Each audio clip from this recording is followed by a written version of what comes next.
Hey, what's up, y'all? What's going on? It's me, Eddie G, reporting live and in full effect from HQ. Sending a special shout out to Ryan and everybody at the whole staff at Nerdy Blurb TV. Thank you guys for extending this invitation for me to become a part of this event. Um, Make sure you check out my show on Eddie G on YouTube, Eddie G's Comic Culture, sponsored by the one and only great folks over at Black Apparel. Make sure you check out the website www.blackapparelblk.com. They get some fresh gear. If you want to get this shirt right here, this Life Happens shirt right here, you can go to the website and pick it up yourselves right now. But back to the business, of course. Once again, special shout out to Ryan and Nerdy Blurb out at Nerdy Blurb TV, everybody, the whole staff. I wanted to talk to you guys about this Endgame, the event as we inch closer and closer and closer to the film's release. It's been a hell of a run, a crazy 11 years. We've had some fantastic films, some personally that I loved, some personally that I thought were great, some personally I didn't like at all.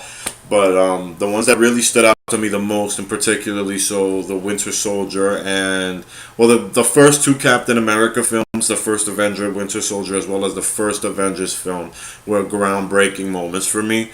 The fact that we had Chris Evans leading, taking on such a mantle, because he was fresh off of the Fantastic Four movies back then, playing the Human Torch.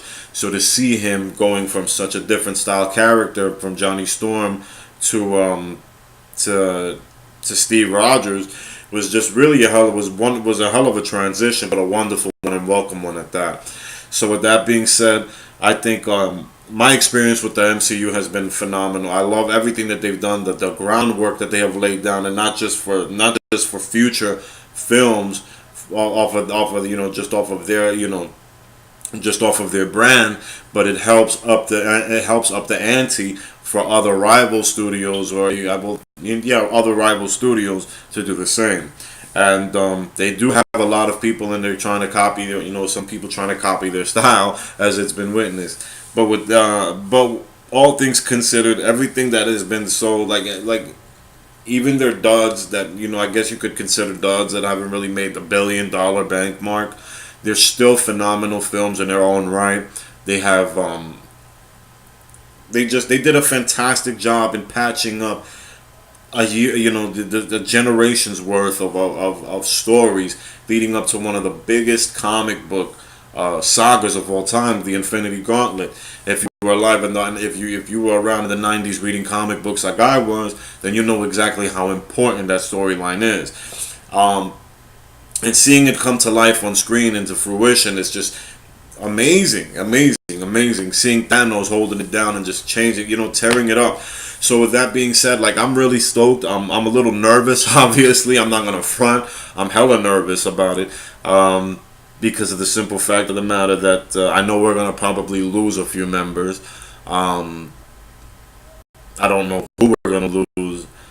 And I know we're pretty much, it's, I don't want to, it's going to be an emotional ride, honestly. So with that being said, I'm going to have to brace myself for it. I'm actually bracing myself for the actual worst of it. But with that being said, God, what a wonderful trip, what a wonderful ride, and a hell of a lot of great memories attached with these movies.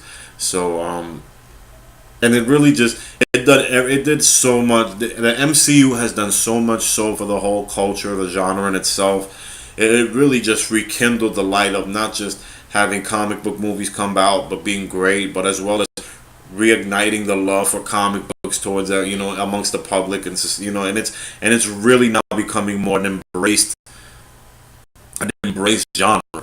So with that being said, I definitely that goes in great part to my favorite MCU film, The Avengers, because that panel shot, when I saw that panel shot of the team when they finally got together towards the end to fight the Chitauri, that's when I knew the game was over. Everybody was gonna have to step their game up on this one, because these cats, they took it and they ran with it, and look at what happened ever since then. So once again, thank you guys over at Nerdy Blurb. Shout out to all y'all, Ryan, everybody. Make sure y'all tune into Eddie G's Comic Culture on YouTube. Black Apparel's the name, so make sure you check out the website www.blackapparelblk.com. Peace.